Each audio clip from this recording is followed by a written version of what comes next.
RTI media. నమస్కారం. వార్తలకు స్వాగతం. ముందుగా ముఖ్యాంశాలు. మంత్రి కొండపల్లి శ్రీనివాస్ మీడియా సమావేశం, పలు అంశాలపై వివరణ.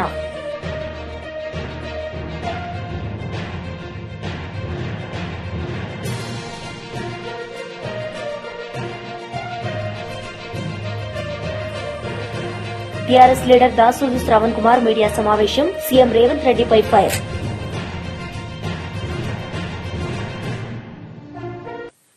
మంత్రి కొండపల్లి శ్రీనివాస్ మీడియా సమావేశం నిర్వహించారు. ఈ సందర్భంగా ఆయన మాట్లాడారు. చాలా ఇబ్బంది కలిగించినట్టు విధానాలు తీసుకెళ్లిపోయారు. గౌరవ ముఖ్యమంత్రి గారు ఎప్పుడు కూడా చెప్తా ఉంటారు, మన ప్రాంతం అంతా కూడా బ్రిటిష్ పరిపాలించినటువంటి ప్రాంతం కాబట్టి గతంలో బ్రిటిష్ వారు చాలా పారదర్శకంగా రెవెన్యూ రికార్డ్స్ క్రియేట్ చేశారు. సరైనటువంటి హిస్టరీ ఉన్నటువంటి రికార్డ్స్ ఉన్నాయి. అన్నీ కూడా ఒక ఎండిఆర్ కానీ సెటిల్మెంట్ ఫెయిర్ అడంగులు కానీ ఒక పారదర్శకంగా ప్రతి భూమికి కూడా సరైనటువంటి సర్వే నెంబరు, సరైనటువంటి లింక్ డాక్యుమెంట్ కూడా ఉండడం అనేది వాస్తవం. మరి అవసరమైనటువంటి రెవెన్యూ ఇష్యూస్లో కావాలని ఏదో రీసర్వే ఫండ్ వచ్చింది, దాన్ని సరైనటువంటి టైం ఇవ్వకుండా తక్కువ టైంలోనే పూర్తిగా అధికారులకు పూర్తిగా నాలెడ్జ్ లేకుండా ఎటువంటి చర్యలు తీసుకోకుండా సరైనటువంటి మానిటరింగ్ వ్యవస్థ లేకుండా గత గవర్నమెంట్ రీసర్వే చేయడం వల్ల ఈరోజు రాష్ట్ర ప్రజానికం చాలా రెవెన్యూ సమస్యలతో వెంటాడుతూ ఉంది. గత 18 మాసాలుగా కూటమి ప్రభుత్వం గ్రీవెన్సెస్ ఓపెన్ చేస్తే ఈ రాష్ట్రంలో అనేక రెవెన్యూ ఇష్యూస్ బయటకు వచ్చాయి. ఇవి వచ్చినటువంటి ఇష్యూస్ అన్నీ కూడా సుమారు 2,34,664 రెవెన్యూ ఇష్యూస్ గ్రీవెన్స్ రూపంలో ఇవ్వడం జరిగింది. ఇవన్నీ కూడా పరిష్కరించడానికి కార్యరూపం చేస్తూ జిల్లాలో అధికారులు కానీ, మండలాల్లో అధికారులు కానీ, గ్రామస్థాయి అధికారులు కానీ అందరూ కూడా ప్రతి సమస్యను కూడా క్లియర్ చేయడానికి పనిచేయడం జరుగుతూ ఉంది. ఇంకా చెప్పాలంటే వాళ్ళు తీసుకున్నటువంటి నిర్ణయాల వల్ల సరైనటువంటి సొల్యూషన్ కూడా ఇవ్వలేకపోయారు.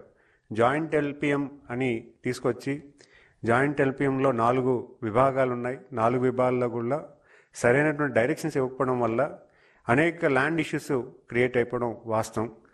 మరి ఏ రకంగా ప్రతిపక్ష పార్టీ నాయకుడు వాళ్ళు గణనీయమైనటువంటి పని చేశారని ఆయన ఈరోజు ప్రజల ముందు చెప్తున్నారనేది చాలా బాధాకరం. ఎందుకంటే ఈరోజు నాకు తెలుసు వెబ్లాండ్ 1, వెబ్లాండ్ 2 అని 2 క్రియేట్ చేశారు. గతంలో వెబ్లాండ్ 1లో మొత్తం హిస్టరీ అంతా రికార్డ్ అవుతూ ఉండేది. సడన్గా వెబ్లాండ్ 1 అనేది ఎక్కడైతే రీసర్వే జరిగాయో ఆ విలేజెస్లో వెబ్లాండ్ 1 ఆపి కొత్త రీసర్వే చేసినటువంటి విలేజెస్లో వెబ్లాండ్ 2 తీసుకువెళ్లారు. సో ప్రభుత్వం వచ్చిన తర్వాత దీన్ని వెరిఫై చేసుకుంటే వెబ్లాండ్ 1 నుంచి వెబ్లాండ్ 2 ఏదైతే జనరల్గా 2 ప్యారలల్గా రన్ అవ్వాల్సినటువంటి సిస్టమ్స్ ఏదైనా మనం ఒక సిస్టంలోకి వెళ్ళేటప్పుడు 2 ప్యారలల్ రన్ చేసి ఫైనల్గా ఇది స్టేబుల్ అయిన తర్వాత ఒక సిస్టంలోకి వెళ్ళాలి.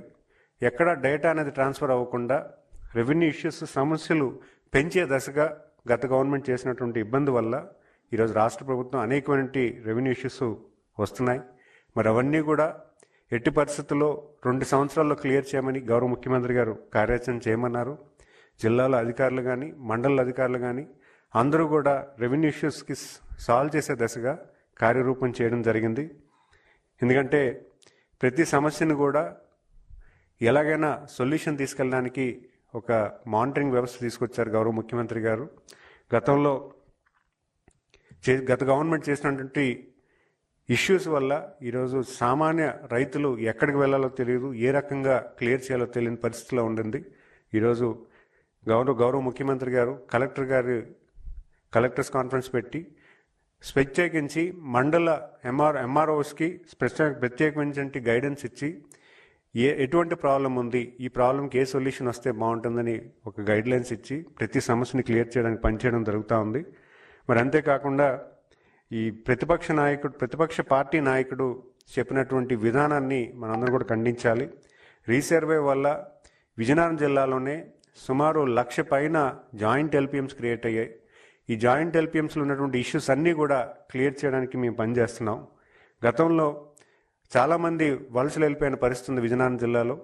వాళ్ళందరూ కూడా రీసర్వే జరుగుతున్న టైంలో లేకపోవడం వల్ల వాళ్ళ భూములందరూ కూడా ఇష్యూస్లోకి వెళ్ళిపోయిన పరిస్థితి వాస్తవం. ఆర్కే రోజా మీడియా సమావేశం నిర్వహించారు. ఈ సందర్భంగా పలు అంశాలపై ఆమె మాట్లాడారు. పేషెంట్లను కూడా బయటికి తరిమేసి క్లీనింగ్ చేశారు. అక్కడ వచ్చి ఆయన చెత్త ఊడుస్తాడని. మళ్ళీ ఆయనకు తెలుసుంటుంది ఈ నగిరి నియోజకవర్గంలో చంద్రబాబు నాయుడు ఏమీ చేయలేదు. వాళ్ళు ఎక్కడైతే కార్యక్రమం పెట్టారో 100 బెడెడ్ హాస్పిటల్, అది రాజశేఖర రెడ్డి గారి హయాంలో పునాది వేసుకుంది. జగన్మోహన్ రెడ్డి గారి హయాంలోనే డయాలసిస్ సెంటర్ తో పాటు అన్ని ఫెసిలిటీస్ ని కూడా ఆ హాస్పిటల్ కి ఇవ్వటం జరిగింది. అక్కడికి వెళ్తే మనకు అవమానం తప్పదు అనుకుని అటు పక్క పోకుండా మీటింగ్ లోనే కూర్చోవటం మనం అందరూ గమనించాల్సిన విషయం. ఎందుకు ఇది నేను చెప్తున్నానంటే, చెప్పుకోవడానికి 4 సార్లు ముఖ్యమంత్రి అయ్యాడు చంద్రబాబు నాయుడు. ఈ నగరి నియోజకవర్గంలో చంద్రబాబు నాయుడు హయాంలో ఉన్న ఏ ఎమ్మెల్యే కూడా వాళ్ళ అధికారంలో ఉన్నప్పుడు ఇక్కడ ఎమ్మెల్యేగా ఉన్న అపోజిషన్ లో ఉన్న బాను గాని వాళ్ళ నాన్న గాని ఈ నియోజకవర్గానికి చేసింది శూన్యం. నగరి విషయానికి ఎత్తుకోండి.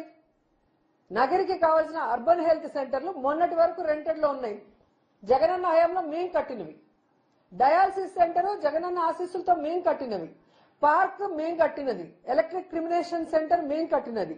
టెంపుల్స్ మేం కట్టినది. పాలిటెక్నిక్ కాలేజ్ పుత్తూరులో మేం కట్టినది. షాదీ మహల్ మేం కట్టినది. టీటీడీ ద్వారా వడమాలపేటలో కళ్యాణ మండపం కట్టాము. ఇప్పుడు నగిరి రూరల్ లో బుగ్గాగ్రహారం దగ్గర మేమే కట్టాము. నిండులో టెంపుల్ కట్టాము. సబ్ స్టేషన్ లో ఐటీ కాలేజ్ కట్టినాం. ఇలా చెప్పుకుంటూ పోతే చెప్పడానికి కొన్ని వందలున్నాయి. రైతు భరోసా కేంద్రాలు, సచివాలయాలు, అర్బన్ హెల్త్ సెంటర్లు అన్నీ కూడా చెప్పుకోవడానికి, విలేజ్ క్లినిక్లతో సహా, రోడ్లు, డ్రైన్లు, పేదవాడికి ఇళ్లతో సహా ఇవి మేము చేశామని గర్వంగా చెప్పడానికి, చూపించడానికి ఉన్నాయి. కానీ 4 సార్లు ముఖ్యమంత్రి అయిన చంద్రబాబు నాయుడు ఈ జిల్లాలో పుట్టి కూడా ఈ నగిరి నియోజకవర్గానికి చెప్పుకోవడానికి చేసింది ఏమీ లేదు. ఎంత సిగ్గుచేటో ఒకసారి మీ అందరూ కూడా ఆలోచించండి. అండ్ ఈ రోజు ముఖ్యంగా చింతపట్టణంలో మీటింగ్ పెట్టాలనుకున్నారు చంద్రబాబు నాయుడుతో. గత 3-4 రోజులుగా కలెక్టర్ గారు ఆ ప్రాంతంలో తిరిగితే జనాల మధ్యలో వచ్చిన వ్యతిరేకత చూసి పారిపోయారు కలెక్టర్ గారు. ఎందుకంటే ప్రతి ఎన్నికల ముందు వస్తారు చంద్రబాబు నాయుడు, మీకు ఖచ్చితంగా ఈ టెక్స్టైల్ పార్క్, చేనేత కార్మికులు ఎక్కువగా ఉన్నారు కాబట్టి టెక్స్టైల్ పార్క్ కట్టిస్తానంటాడు. ఎలక్షన్ అయిపోయాక మళ్ళీ పంగనామాలు పెడతాడు. మొన్న ఎలక్షన్ లో ఇదే చెప్పి చేయలేదు కాబట్టి అందరూ కలెక్టర్ని నిలదీశారు. అలాగే ఎన్నికల్లో మీటింగ్లకు వచ్చిన ప్రతిసారి ఇక్కడున్న పవర్ లూమ్స్ వాళ్ళకి 500 యూనిట్ల ఫ్రీ పవర్ ఇస్తామని చెప్పి వాగ్దానం చేస్తాడు. మొన్న అయితే ఏకంగా జియోనే చేశారు. ఇక్కడున్న మా అమాయకులైన చేనేత కార్మికులు అసలు సంబరపడిపోయి పాలాభిషేకాలు చేసేసి మీటింగ్లు పెట్టేసి, ఇక్కడ ఒక పనికి మాలిన ఎమ్మెల్యే ఉన్నాడు, ఏ పని చేయడు, మనుషులకు కనిపించడు, ఫోన్లు ఎత్తాడు, వాడిని కూడా పొగడేశారు. మాకు ఆశ్చర్యం వేసింది, ఇది ఎలా సాధ్యం? జగనన్న చేయలేదు, నేను ఎలా చేస్తాడు? కొన్ని లక్షల రూపాయలు ఈరోజు పిల్లల చదువు కోసం గాని, ఆరోగ్యం కోసం గాని, వాళ్ళకి పక్కా ఇళ్ల కోసం గాని ఇంత చేసిన వ్యక్తి, చేనేత కార్మికులు కోవిడ్ లో కూడా స్కూల్ యూనిఫామ్స్ తో దాదాపుగా 10 కోట్ల రూపాయలకు పైగా వాళ్ళకి డబ్బులు వచ్చే విధంగా యూనిఫామ్ల ఆర్డర్లు ఇచ్చారు. నేతన్న నేస్తం ఇచ్చారు. రాజశేఖర రెడ్డి గారు అయితే ఏకంగా ఇక్కడున్న వాటర్ పొల్యూట్ కాకుండా ఈటీపీ ప్లాంట్ ఇచ్చి ఇక్కడున్న వాళ్ళని కాపాడితే అన్నిటినీ నాశనం చేసేసిన వీళ్ళు. ముద్దుకృష్ణ నాయుడు నాశనం చేశాడు. మున్సిపాలిటీయే లేకుండా చేస్తా మేము అధికారంలో వస్తే, మీరు పన్నులు కట్టొద్దండి అని చెప్పి అందరినీ చెడగొట్టాడు. ఈటీపీ ప్లాంట్ కనెక్షన్ ఇవ్వద్దండి, అసలు కట్టాల్సిన అవసరం లేదు అని చెప్పి చెడగొట్టాడు. అధికారంలోకి 2014లో వచ్చినా ఇంతవరకు మున్సిపాలిటీ క్యాన్సిల్ అవ్వలేదు. ఈటీపీ ప్లాంట్ లో కనెక్షన్ ఈకపోవటం వల్ల ఈరోజు ఎక్కడ బోర్లు వేసినా రంగు నీళ్లతో, కెమికల్ నీళ్లతో ప్రతి ఒక్కరికి స్కిన్ డిసీజ్ వస్తూ, ప్రతి ఒక్కరికి కిడ్నీల ప్రాబ్లం వచ్చి డయాలసిస్ కోసం పరుగులు తీసే పరిస్థితి. ముద్దుకృష్ణ నాయుడు ఆయన కొడుకు ఉన్న అతను ఎమ్మెల్యేగా నాశనం చేసేసి ఈరోజు ఏదో ఆయన పుట్టినప్పటి నుంచి, పార్టీకి వచ్చినప్పటి నుంచి ప్రజల కోసమే పనిచేశాడు, ప్రజల కోసమే బతికాడని చెప్పి సిగ్గు లేకుండా అబద్దాలు చెప్తుంటే TRS leader Dasoju Shravan Kumar media సమావేశం నిర్వహించారు. ఈ సందర్భంగా ఆయన మాట్లాడారు. జరిపించమని చెప్పని నెత్తి మీద నోరు పెట్టుకుని మొత్తుకుంటే తేలుగుట్టిన దొంగల లెక్క ఒక్కళ్ళు కూడా మాట్లాడతలేరు. సరికదా మళ్ళా టీఆర్ఎస్ పార్టీ పైననే, బీఆర్ఎస్ పార్టీ పైననే, బీఆర్ఎస్ పార్టీ నాయకత్వం పైన గత 10 ఏళ్లలో ఇది జరగలేదా అది జరగలేదా అని చెప్పని వాళ్ళ దాడి చేసేటువంటి ఒక ప్రయత్నం చేస్తూ ఉన్నారు, నిందలు వేసే ప్రయత్నం చేస్తూ ఉన్నారు. మేము సూటిగా అడుగుతా ఉన్నాం బట్టి విక్రమార్క గారిని, అసలు రేవంత్ రెడ్డి గారి బావమర్దికి రేవంత్ రెడ్డి గారు తప్పుడు పద్ధతిలో టెండర్ ఇచ్చినరా ఇయ్యలేదా అది చెప్పండి. దేశంలో ఎక్కడా లేనటువంటి ఒక లోపభూయిష్టమైనటువంటి కాంట్రాక్టర్స్ను, టెండరింగ్ వ్యవస్థను మ్యానిపులేట్ చేయగలిగేటువంటి ఒక వెసులుబాటు కల్పించేటువంటి ఒక సైట్ ఇన్స్పెక్షన్ విత్ సర్టిఫికేట్ అనేది సిస్టమ్ ఉందో, ఈ సిస్టమ్ను పట్టుకొచ్చి లోపాయకారిగా బామ్మర్దికి బెనిఫిట్ చేసినరా చెయ్యలేదా, దీనిపైన సమాధానం చెప్పండి. విచారణ చేయమంటే మీనమేషాలు ఎందుకు లెక్క పెడతా ఉన్నారో సమాధానం చెప్పని కోరుతా ఉన్నాము. అదేవిధంగా నైనీ కోల్ బ్లాక్ టెండర్స్నేమో మీరు లాల్ బహదూర్ శాస్త్రితో పోటీపడేటట్లుగా పేపర్లలో వార్త వచ్చింది అని చెప్పని మీ నిజాయితీని చూపెట్టుకోవడం కోసం అన్నట్లుగా మీరు దాని టెండర్లను రద్దు చేసిండ్రు. అసలు అవెందుకు రద్దు చేసిండ్రో దాన్నన్నా పూర్తి స్థాయిలో మీరు ప్రజలకు చెప్పేటువంటి ఒక ప్రయత్నం ఎందుకు చేయట్లేరు? ఒకవేళ గనక నైనీ కోల్ బ్లాక్ టెండర్లలో గనక రద్దు చేయడం వెనుక మీ ఔచిత్యం, మీ నిర్ణయం సరైనదే అని చెప్పని మీరు నమ్మినట్టయితే, ఇవాళ షోదా కంపెనీకి ఇచ్చినటువంటి ఒక టెండర్లను మ్యానిపులేట్ చేసి తప్పుడు విధానం పట్టుకొచ్చి బావమర్ది కోసం బావ రేవంత్ రెడ్డి గారు చేసినటువంటి ఒక తప్పుడు ప్రయత్నంతో వచ్చినటువంటి ఒక కాంట్రాక్ట్ను, మొత్తం ఆ కాంట్రాక్టులన్నింటినీ కూడా ఎందుకు రద్దు చేస్తలేరు? ఎందుకు ఆ ప్రెస్ మీట్లు గంటలు గంటలు గంటలు సాగదీసేటువంటి ఒక ప్రెస్ మీట్ల యొక్క అంతర్యం ఏంటి? మీరు అసలు ముచ్చట చెప్పమంటే కొసరు ముచ్చట్లు మాట్లాడుతూ ఉన్నారు. మీరు టెండర్లను రేవంత్ రెడ్డి బావమర్ది గారికి, తర్వాత రేవంత్ రెడ్డి గారి కనుసన్నల్లో జరిగినటువంటి ఒక టెండరింగ్ స్కామ్కి సంబంధించిన అంశం పట్ల మీ వైఖరేంది బట్టి గారు సమాధానం చెప్పండి. ఇంతవరకు మాట్లాడతలేడు. అది తప్పా చెప్పాడు, ఒప్పా చెప్పాడు.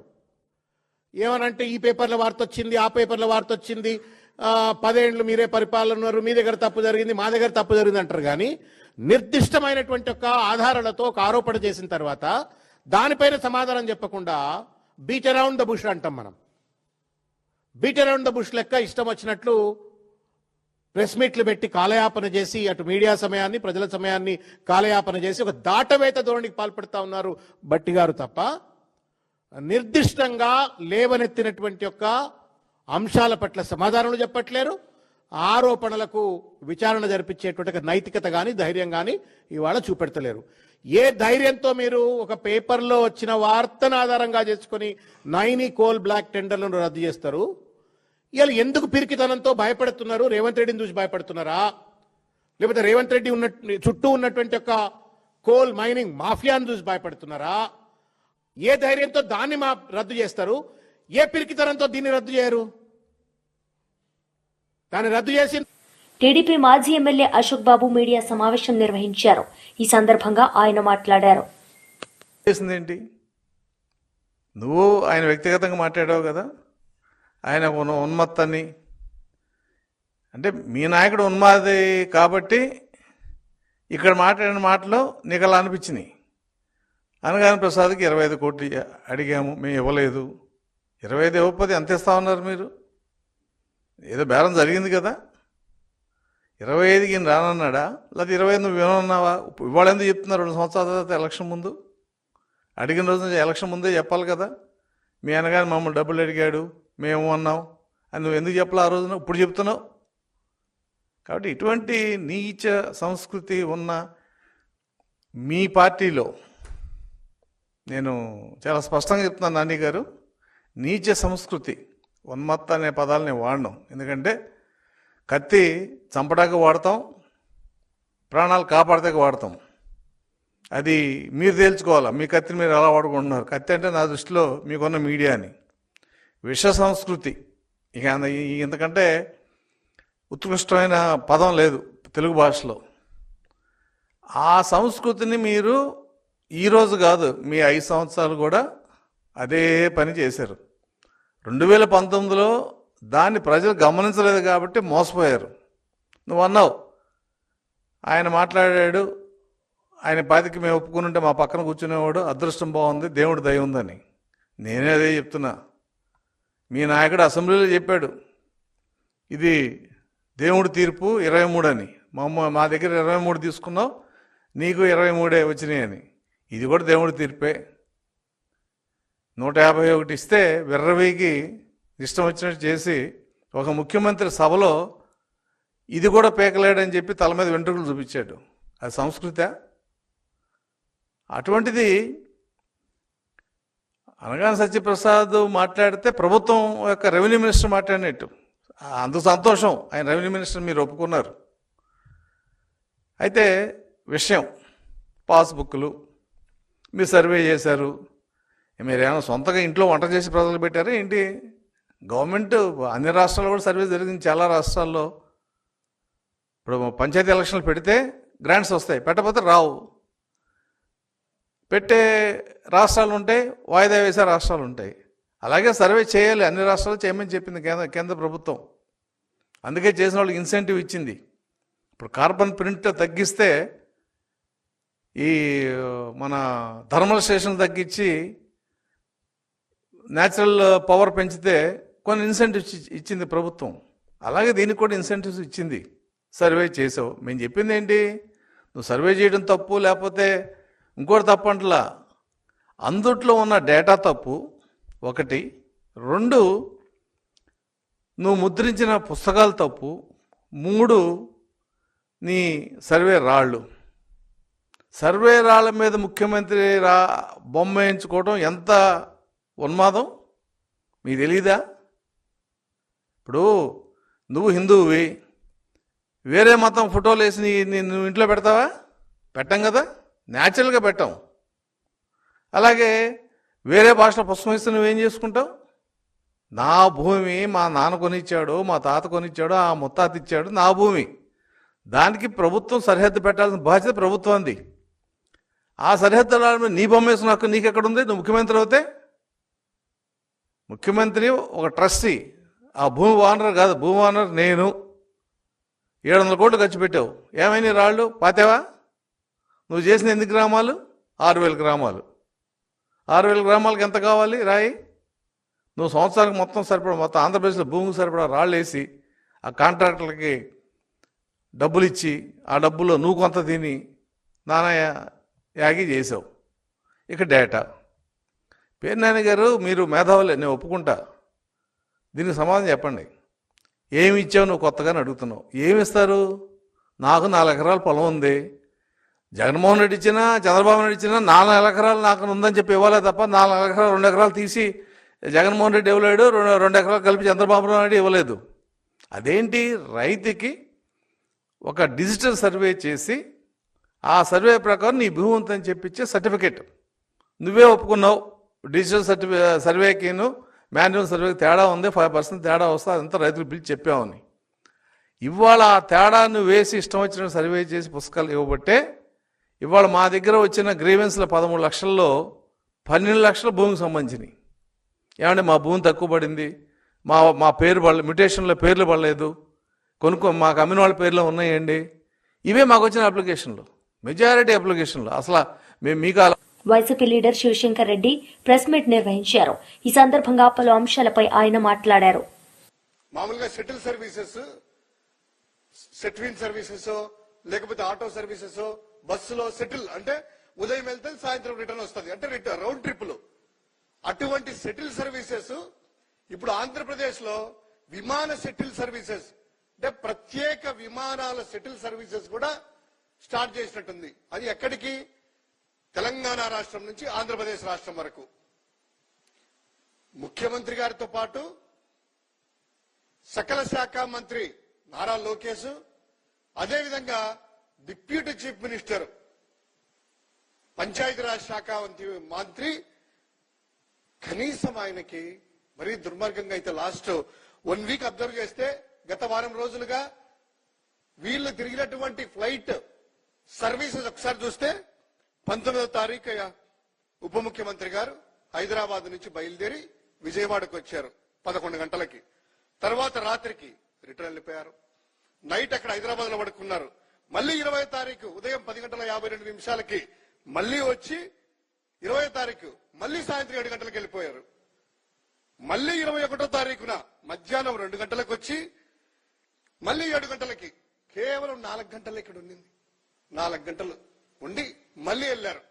మళ్ళీ 22వ తారీఖున 10:42 ఉదయం వచ్చి ఇక్కడ దిగి ఇక్కడి నుంచి ప్రత్యేక హెలికాప్టర్ల కోటప్పకొండకెళ్లి అక్కడి నుంచి ఇక్కడికి వచ్చి ఆ ఒక్కరోజు మాత్రం ఇక్కడ పడుకొని మళ్ళీ ఈ రోజు యథావిధంగా నెక్స్ట్ డే హైదరాబాద్కి వెళ్ళిపోయారు. అంటే వారం రోజుల్లో ఒక్కరోజు నైట్ స్టే మాత్రమే ఇక్కడ. ప్రతిరోజు up and down, up and down, up and down. ఏమిటిది? ఆంధ్ర రాష్ట్రంలో పరిపాలన చేయడానికి మీకు అధికారం ఇస్తే రాష్ట్రంలో ఒక్క రోజు కూడా నిద్రించడానికి మీకు తీరిక లేదా? లేదా సౌకర్యాలు లేవా? ఇక్కడ ఉండడానికి అటువంటి సౌకర్యాలు ఏం లేవా? కోట్లాది ప్రజలు ఇక్కడే నివాసాలు ఉంటున్నాయి కదా. ప్రతి వారము వీకెండ్ కి ముఖ్యమంత్రి, సకల శాఖ మంత్రి, అదేవిధంగా డిప్యూటీ సీఎం ఎవ్రీ వీకెండ్ వెళ్తా ఉంటారు. ఏమన్నంటే ఈ మధ్య ఆయన లోకేష్ గారు వాళ్ళ పార్టీ కార్యకర్త నుంచి ఏదో వేశారట. ఆర్టీఐ అంటే మా వాళ్ళు వేస్తే ఆర్టీఐ డీటెయిల్స్ ఇవ్వట్లేదు. ఆర్టీఐ వేస్తే అందులో ప్రభుత్వం నుంచి ₹1 కూడా ఖర్చు పెట్టలేదు అంటున్నారు. ప్రభుత్వం నుంచి ఖర్చు పెట్టకపోతే ఎవరు పెట్టారు? ఎందుకు పెట్టారు? ఇదే విధంగా ఈ జనసేన వాళ్ళు కూడా అంటా ఉంటారు, మా నాయకుడు సొంత ఖర్చులు పెట్టుకుంటున్నారు అనేటువంటిది మీరు అంటారేమో. నిజంగా ప్రభుత్వ ధనమే, ప్రభుత్వ ఖజానా నుంచి మీరు ఖర్చు పెడుతున్నారు అని మేము అంటున్నాము. ఇన్ని కోట్ల రూపాయల ఉదాహరణ తీసుకుంటే ఈ ముఖ్యమంత్రి గారికే జిఏడి వాళ్ళు ఇచ్చినటువంటి ప్రకారము ఈ సంవత్సరంలో 56 కోట్ల రూపాయలు విమాన ఖర్చులకు ఇచ్చారట. అంటే ఆయన కంటే ఎక్కువ తిరుగుతున్నటువంటి పవన్ కళ్యాణ్ గారు, ఆయన కంటే ఎక్కువ తిరుగుతున్నటువంటి లోకేష్ గారి ఖర్చులు ఇంకా ఎంతైనా ఒక్కసారి ఊహించుకోవచ్చు. 100 కోట్ల రూపాయలు ఖర్చులు అవుతున్నాయి కదా. మరి ప్రభుత్వ ఖజానా నుంచి కాకపోతే మీ పార్టీల నుంచి ఖర్చు పెడుతున్నారా? జనసేన నుంచి ఖర్చు పెడుతున్నారా? లేక తెలుగుదేశం పార్టీ నుంచి ఖర్చు పెడుతున్నారా? లేదా హెరిటేజ్ నుంచి ఖర్చు పెడుతున్నారా? లేదా మీరు కాంట్రాక్టులకు ఎక్సెస్ రేటుకి ఇచ్చినటువంటి కాంట్రాక్ట్ సంస్థలు ఖర్చు పెడుతున్నాయా? బినామీ సంస్థలు ఖర్చు పెడుతున్నాయా? ఆ వివరాలైనా కూడా పొందుపరచాలి కదా. ఎందుకు దాచిపెడుతున్నారు? ఎందుకు ప్రభుత్వ జీవోలకు సంబంధించిన బయటికి రావట్లేదు? సొంత ఖర్చులే అనుకుంటే ఆ యొక్క ఇన్వాయిస్ లిస్టు ఇదిగోండి. లాస్ట్ 19వ తారీఖు నుంచి 23వ తేదీ వరకు ప్రతిరోజు సాయంత్రం రాను మధ్యలో ఇక్కడ లేకుండా 4 గంటల జర్నీ అంట, 4 గంటలు ఇక్కడ ఉండడం. మరి దారుణం. మన పవన్ కళ్యాణ్ 21వ తారీఖు అయితే ఆయన 2 గంటల ఇక్కడికి వచ్చారు, 7 గంటలకు వెళ్ళిపోయారు. 4 గంటలు ఏమో జర్నీ చేశారు, 4 గంటలు ఇక్కడ ఉన్నారు. ఎందుకు? ప్రజలు మీకు పరిపాలన చేయడానికి కాదా? మీరు మంత్రిగా బాధ్యత ఎందుకు తీసుకున్నారు? హైదరాబాద్ లో ఉండడానికా? ఈ ఖర్చులను ఎవరు పంచారు? ఎవరు భరిస్తున్నారు? ప్రభుత్వమే కదా. దీనికి సంబంధించినటువంటి ఆ ఇన్వాయిస్లు ఏదైనా కూడాను, లేదా ప్రభుత్వ అధికారులైనా కూడా జీవోలు కూడా బయట పెట్టాలని వైఎస్ఆర్ కాంగ్రెస్ పార్టీ డిమాండ్ చేస్తా ఉంది. ఇక దారుణమైనటువంటి విషయం ఏంటంటే, ఇదే పంచాయతీరాజ్ శాఖ సంబంధించి జెడ్పీటీసీలు అనుకుంటా స్థానిక సంస్థల ప్రజాప్రతినిధులు 2024 నుంచి మాకు జీతాలు ఇవ్వట్లేదు అని ఎంత మొరపెట్టుకున్నా ఇవ్వకపోతే వారు హైకోర్టు ఉన్నత న్యాయస్థానానికి వెళ్తే. వార్తలు ముగించే ముందు ముఖ్యాంశాలు మరోసారి. మంత్రి కొండపల్లి శ్రీనివాస్ మీడియా సమావేశం, పలు అంశాలపై వివరణ.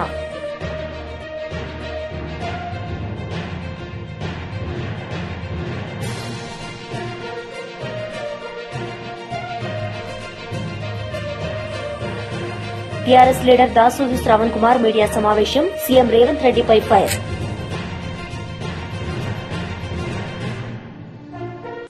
ఈ వార్తలు ఇంతటితో సమాప్తం. తిరిగి ప్రసారమయ్యే వార్తల్లో మళ్ళీ కలుద్దాం. అంతవరకు సెలవు. నమస్తే.